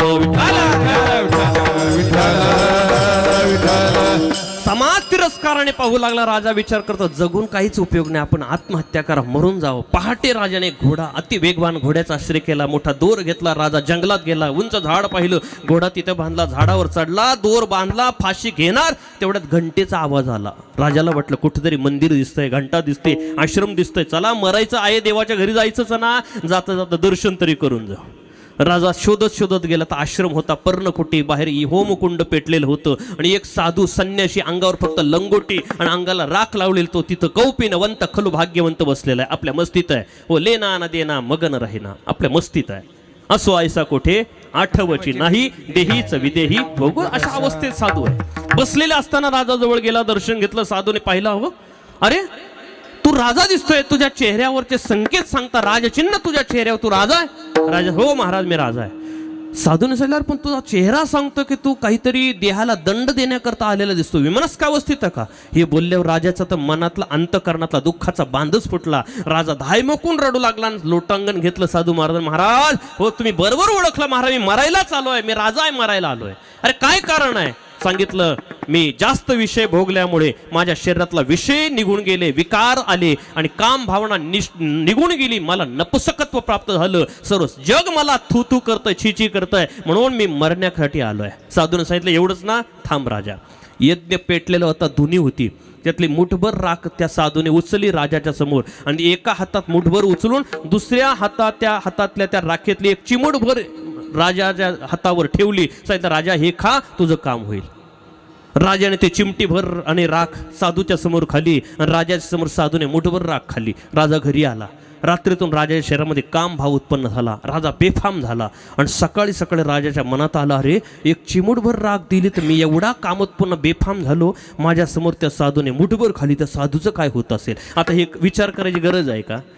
पण म्हणताना बुडत्याचे पाय, काही गरज नाही, विनाशकाली विपरीत बुद्धी गरज नाही. पण तरी तेवढ्यावर थांबला नाही, लगेच पहाटे घोडा पकडला आणि साधूकडे आला. महाराज हो काय रे राजा, काम झालं नाही? महाराज झालं काम, कशाला आला? म्हणजे एक विचारायला आलो. काय चिमूटभर खाल्ली तर मी एवढा बेफाम झालो, मुठभर खाल्ल्यावर तुमचं काय होत असेल हे विचारायला आलो. साधूने पाहिलं याची बुद्धी भ्रष्ट झाली. आणि खरंच माणसाचं पोटापुरतं भेटतं ना तर घरचं जेवण गोड लागतं माणसाला, पण थोडा कांद्याला बाजार जास्त होऊ द्या, ट्रॅक्टरवाले सुद्धा ढाब्यावर जेवतात. विठ्ठल विठ्ठल विठ्ठल विठ्ठल. दुर्बुद्धी माणसाला सुचते, थोडं जास्त मिळालं का माणसाला दुसरं काही सुचतं, अशी अवस्था आहे. राजाला ते सुचलं. साधूने सांगितलं एक काम कर, आता तुझा चेहऱ्यावरच्या छटा सांगतात की इथून पुढे 8व्या दिवशी दुपारी 12 वाजेला तुला मरण येणार आहे, काय करायचं प्रयत्न कर. राजा घाबरला, घरी आला. कोणाचं देणं घेणं देऊन दिलं सर्वांचं, काय कोणाला झाडाचं पान सुद्धा तोडत नाही, दाशीला बोलत नाही, दासाला बोलत नाही, नोकरांना बोलत नाही, मुलांना राणीला काहीच बोलत नाही, फक्त राम राम राम राम राम राम चालू आहे, भजन चालू आहे, दान धर्म चालू आहे. जसं जसा 12वा दिवस आला, मी मरणार आहे, मी दुपारी 12ला मरणार, 8 दिवसांनी मरणार, सारखा राम राम करू लागला. 8वा दिवस उगवला, 11 वाजले, स्पीड तर जास्तच वाढला रामाचा. 11:30 पावणे 12 झाले, मग तर काहीच आठवत नाही, राम राम राम राम राम स्पीड वाढला, काहीच आठवत नाही. 12वर काटा गेला आणि राजाचा अति स्पीड वाढला, दुसरं काही आठवतच नाही, तहान नाही, भूक नाही, राणी नाही, नाश्ता नाही, काहीच नाही, आणि सारखा राम राम करू लागला. 12च्या पुढे काटा थोडा पुढे झुकला. 5 मिनिट झाले, राजाच्या मनात पाल चुकली. साधूने बंडल तर नाही दिली ठोकून, आपल्या भागात बोलता बंडल मारली. हो पण जाऊ द्या, घड्याळ जर मागे असेल किंवा पुढे असेल तर काय भरोसा आहे, अजून उद्या 12:30 झाले. राजाचा विश्वास आणि संपादन झाला की साधूने खोटं सांगितलंय, आपण मरत नाही. हो रामरामचा स्पीड बंद नाही, रामरामच बंद झालं म्हणणं. आणि राजा सकाळी सकाळी साधूकडे आला, दर्शन घेतलं. महाराज म्हणे काय तुम्ही बंडल ठोकली, खोटं बोलले, मी 12 वाजेला दुपारी मारणार म्हटले, आज सकाळ झाली तरी मी मेलो नाही, सांगा असं का बोलले तुम्ही. साधूने सांगितलं राजा मला एक सांग, काय 8 दिवसापूर्वी मी तुला बोललं की दुपारी 12 वाजेला 8 दिवसांनी मरणार आहे, तेव्हा तू काय केलं. अहो महाराज काय सांगावं, राम राम म्हटल्याशिवाय दुसरं काहीच नाही, फक्त रामच का. 8 दिवसांनी मरणार एवढंच मला दिसत होतं, फक्त 8 दिवसांनी मरणार एवढं दिसत होतं, म्हणून मी एवढा चांगला वागलो. साधूने सांगितलं भल्या माणसा, 8 दिवसांनी मरण येणार माहिती झाल्यावर तू एवढा चांगला वागला. अरे आम्ही क्षणाक्षणाला मरण आमचं समोर पाहतोय, मुठभरच काय पाठीवर राख खाली तरी आम्हाला फरक पडत नाही. विठ्ठल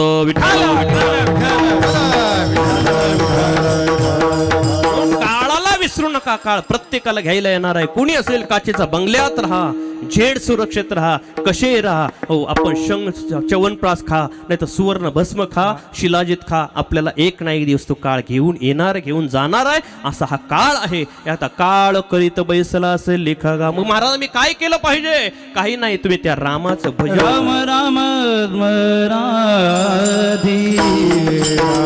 राम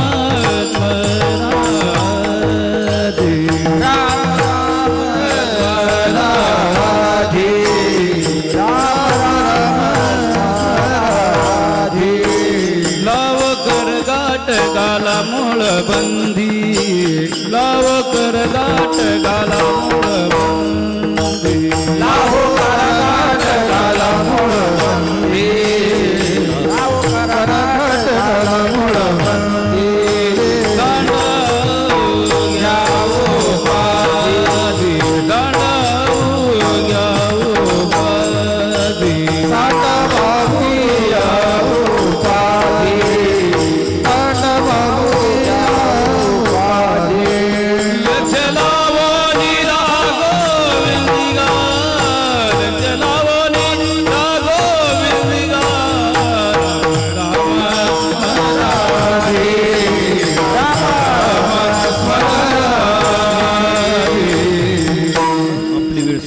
लक्षात आली. राम राम स्मरा आधी, लाहो करा गाठ घाला मुळबंदी, सांडावा वग्या उपाधी, लक्ष लावून राहा गोविंदिगा. राम राम स्मरण करा, राम राम स्मरण करा, राम राम स्मरा आधी. का स्मरण करा? स्मरण करण्याकरता, रामाला स्मरण करण्याकरता काळाची वेळाची कसलीच आणि बंधन नाही.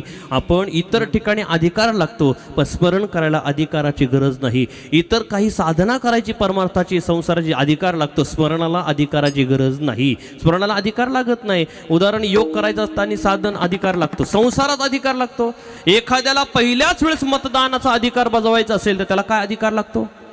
मतदान करायचं असेल तर काय अधिकार लागतो? पहिल्याच वेळेस तो 18 वर्षे वयोगट पूर्ण असावा आणि भारताचा नागरिक असावा, तो अधिकार आहे.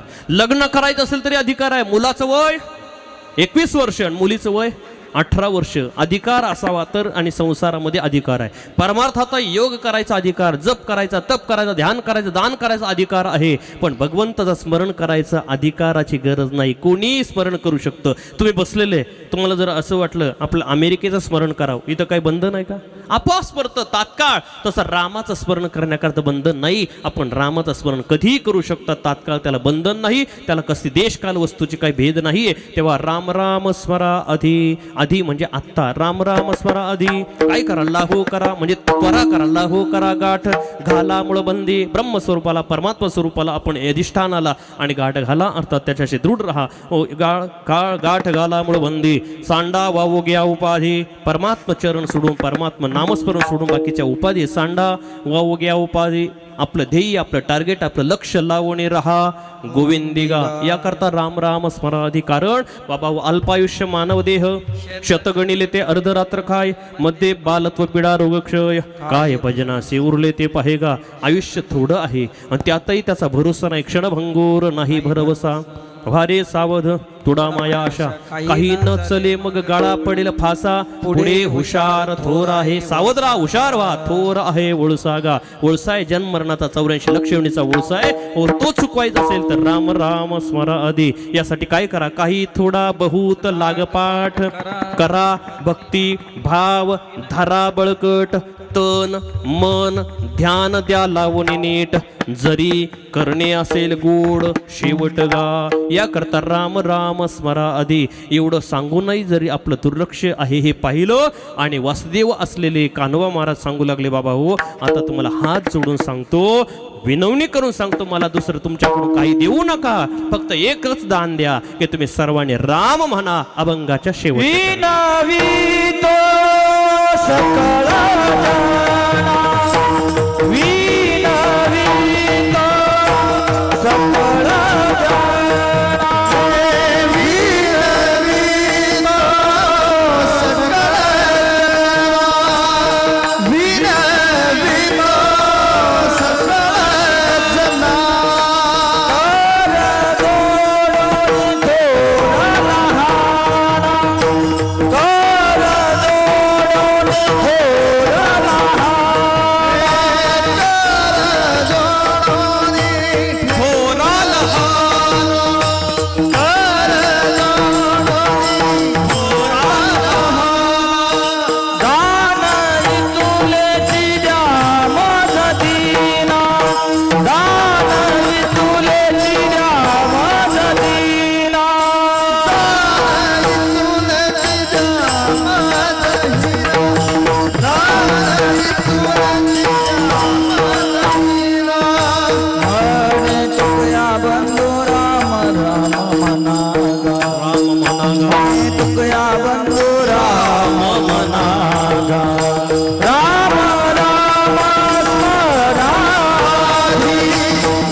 वासुदेव आपल्या दारात येऊन सावध करून आपल्याला जीवनाचा अर्थ सांगू लागल्यानंतर ते सांगतं, मला तुमच्याकडून काही नको, धान्य नको, नवीन कपडा नको, पैसा नको. जर द्यायचं असेल तर फक्त सर्वांनी राम म्हणा.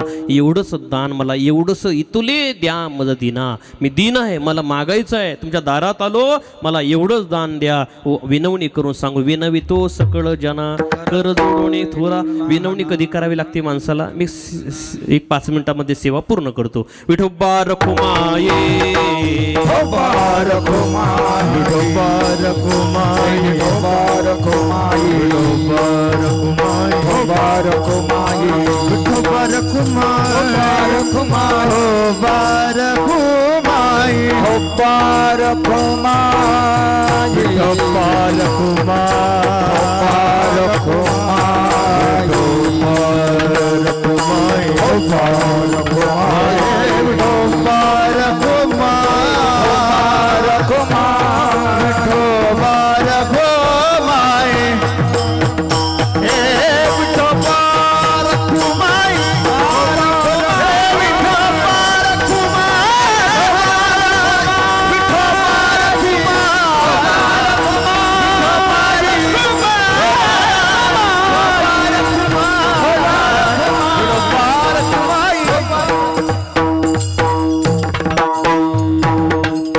विनवणी कधी करावी लागते?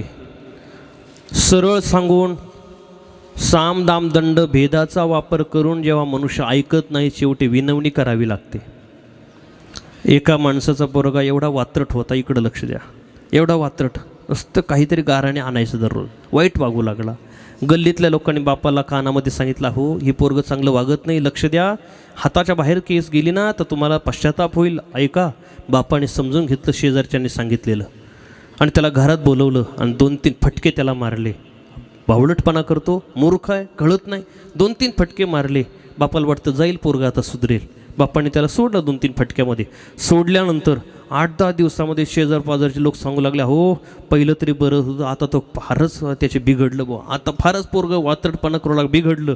बापाने त्याला घरामध्ये घेतलं आणि खांबाला बांधलं आणि आपल्या कमरेच्या पट्ट्याने बेल्टने त्याला झोडलं. तो सांगतो, बाबा आता नाही वागणार, आता अजिबात नाही, आता नाही तसं वागणार नाही, त्या सोड. बापाला वाटतं सुधरेल आपलंच पोरगं आहे, सोडलं.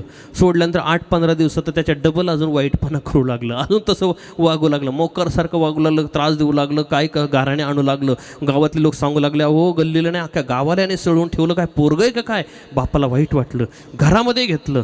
बापाने त्याला खाली पाडलं आणि काठी घेतली, काठीने झोडला. हो तोंडातून कानातून रक्त येऊ लागलं, प्राण जाईल एवढंच त्याला शिल्लक ठेवलं. हो इतकं मारलं. ते पोरगं सांगू लागलं, बाबा आता नाही हो, आता माझा प्राण जाईल, सोडा हो, इथून पुढं आता वागणार नाही, आता मी सुधरेल, झाली माझ्याकडून चूक, सोडा हो, आता माझा प्राण जाईल. आईत मध्ये धावली, पोरं धावले, घरातले धावले, अहो जाऊ द्या, जे मरल होते जाऊ द्या, आता सुधरेल ते बाळ.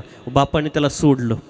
नंतर 8-15 दिवसात तर एवढं घराणे करू लागलं, अख्खा तालुकाच त्याने नासून टाकला, एवढं त्रास देऊ लागलं. सर्व लोक सांगू लागले, काय पोरगं अरे किती त्रास, किती काय वाईट वागतं, किती वाईट वागतं.